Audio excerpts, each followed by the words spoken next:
Right. Hi guys, how you doing? Hello, mate. Hello, mate. Good. All yeah. right. I've never seen the Goonies. That's fine. Don't worry. It's not bad. That's fine. It's really good. Now, before I start, Asim, I just wanted to say that bloody Annie Mac song you did in the radio has been in my head all week. I'm not even kidding. I literally can't get my neck. You are a very dirty boy, then, aren't you? If that song's in your head. Her neck, her back, grinding in the shower. her neck, her back. Yeah, that was a weird moment. So I've never been to Japan, but I'm desperate to go one day, if only for the snacks. Did you guys discover any good snacks out there? Because I've heard they've got like 50. Oh, the best. Yeah. Amazing. They have, even just on set, like we would have, they have these things that are, they're like, you know, what's it? Oh yeah, giant what's it. They have like a thing that's just a massive what's it. That's like, Sick. 6-inch long sort of what's it thing. And they have different flavors, like spicy flavored, or, I mean, I couldn't tell what any of them were, but you could taste it. Some of them are sweet. Some of them were spicy, banging. Yeah. What other snacks was it? There was loads of snacks. Sorry, I just swallowed a burp. You started talking about this, it made me quite. They have about 1 billion flavor Kit Kats out there. Yeah. They've got that. My favorite drink out there was Ramone, which is that glass bottle with, you pop the ball in. Yeah. You pop the ball in, and then it kind of, I don't know what it does. I don't know why does it got a ball. Anyway, it's good. It's like a gimmick that some people fall for. And also the sandwiches. But there's also egg mayo sandwiches. There's also a drink called Sweat. Oh yeah. It's called something energy drink. Something Sweat, and it is like a kind of milky looking water, and it's just sort of it does taste a bit like sweat. Yeah, I didn't like that. But it's really good for a hangover. Yeah. There's loads of snacks here. It's like it's the best. Loads. Yeah, it's amazing. You got to go. Yeah. On that note, was it easy to track down sausage rolls for that scene where the sausage roll? Because I mean, I can't imagine they're too easy to find in Japan. Yeah. I think we shot that in the Tottenham Stadium. Maybe. Where did we shoot that? No, that was in Japan, bro. Was that in Japan? That was in Japan. Oh, we probably did have to fly them out. Yeah. Or someone made them. We did shoot. We shot this is like a nice little bit of trivia, but we shot the hotel bar scene was shot in the Tottenham Stadium bar. Yeah, with the Chabuddy one with the Japanese guys. Yeah, where he runs out. Yeah. Oh, nice. I was going to ask on the day that Jose Mourinho. It was on. We shot that on the day Jose Mourinho became Tottenham manager. We're probably in the documentary. Yeah, close enough. Just in the background, walking in. Yeah, I was gonna, because I mean, I think this is a really affectionate take on kind of like different cultures, and I think you lot on holiday are like so many people when they go away, and ultimately, like with most British tourists, we're the worst people wherever we go anyway. And I think in this film, the joke is on you lot, but is that quite a difficult thing to get right tonally, to highlight the kind of cultural differences between ourselves and another nation, but never feeling kind of cruel when doing so? Yeah, I think we actually kind of included some of that stuff, but really we didn't want it to really be all about that. We wanted it to be more about the sort of the clash of Kurupt FM in the music industry and the sort of experiences of fame, more than it being about just them looking at stuff and going, oh, what's that, constantly, because it's just that does just feel a bit kind of offensive, I think. So we were trying to tread that line, and we made sure that we sort of did our research and didn't kind of do the obvious jokes, hopefully. So the joke's always on us, always.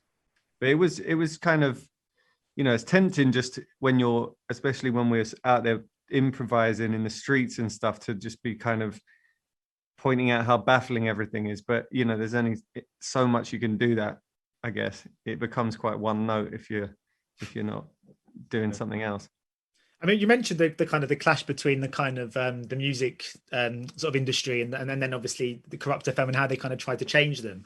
And that's a kind of leading plot point in this. But is that something you guys have ever encountered as Kurupt FM before in the real world? Maybe not quite to the same extent, but have you ever had to deal with people that have tried to kind of change your guys' kind of image to make it more, palatable to sort of global audience? Definitely on a small scale. Yeah. All of the stuff in the film is based on our real experiences. Like, so doing photo shoots where we're sort of asked to like pose in certain ways, or we're not happy with how the photos like come out, or we're being kind of encouraged to sort of slightly change how we do our live shows or things like that.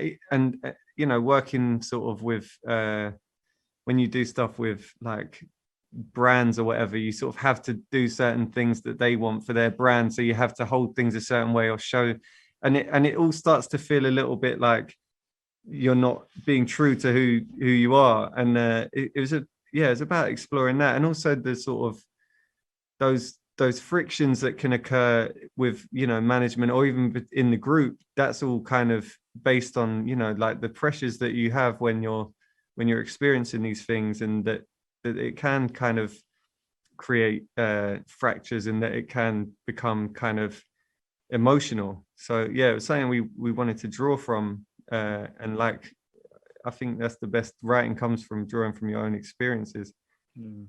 So where does Chapadi and Steve's end and Asim and Steve start on set? I mean, because in between like takes, when you're all together, you're all in the get up, you're all kind of obviously in character in the shoot. Do you almost find in between when Jack shouts cut, do you almost feel that you carry on being kind of the characters, or is there a kind of palpable shift back to being yourselves?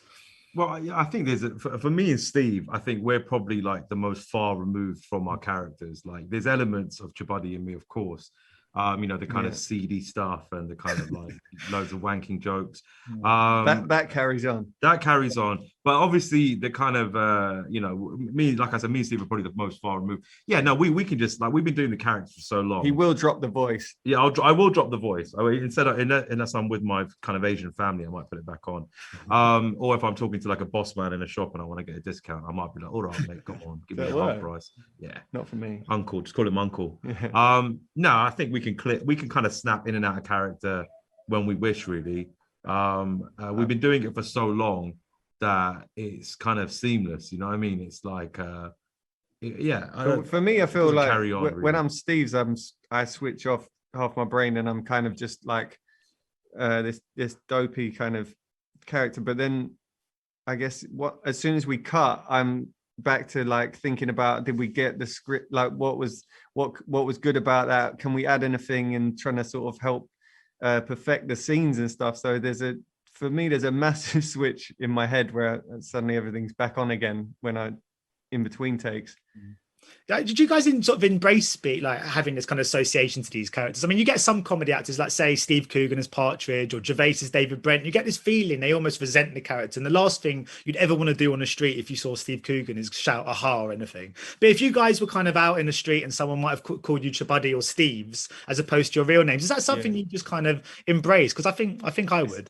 It's not so bad for me, really, because my name's Steve, but they just had an S on. Yeah, but I guess it can be a bit weird if people are just like, "Where's the hat?" Like, and I'm just like, do the voice.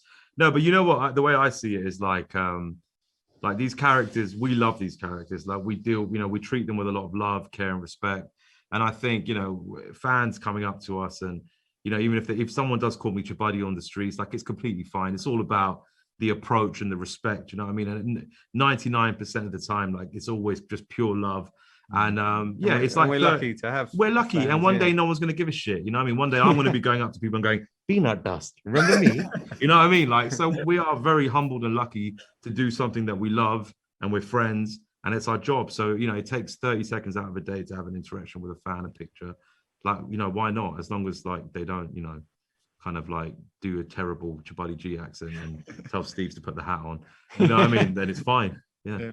Well, I mean, a little bit like pirate radio in some ways. This show started off as feeling a little bit like underground, like a little bit of a secret between my friends. Everyone was like, "Oh, have you seen this show?" It's sort of slowly built up a bit of reputation, but it's taken off so much now. I mean, my mum and dad love it. You know, everyone is kind of so into People Just Do Nothing, and that's because of the strength of the material. But does it even surprise you guys even now just how big this show has become and how taken people are with it? It's weird, isn't it? I never really realize it because I feel like, because we're in it, I feel like there's always like, still don't really think that we're like mainstream, which we're not, but which I like. I think it's a nice, comfortable position where we're in it, where we're quite cult.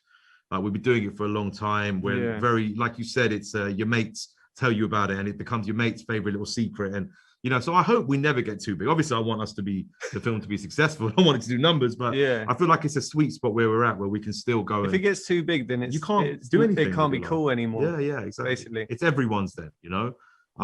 So yeah, I feel like, but there's moments where it does feel like surreal, or there's kind of, you know, seeing the buses with us, our poster on the side of it now, and seeing like people from different countries that are asking like, is the film going to be out in like Australia or wherever. Yeah. That's quite like mad. And I had a fan message me from North Korea yesterday. Yeah, and I'm joking. That's what I mean. It's these moments. Yeah. Really niche little. That's the next film. We're going to North Korea. It deserves all the success. It's so good what you guys do, and you're putting West London on the map. So there's no complaint. Yeah. Cool. Thank you, all right. Well, thank you so much, guys. Best of luck with the movie. Best of luck with the movie. Cool. Cheers, mate. Thanks, man. Thanks. Ladies and gentlemen, you're watching Hey You Guys. Hey, you guys, huh? Hey, you guys. Is that from the Goonies? It is indeed, yes. Nice. Hey!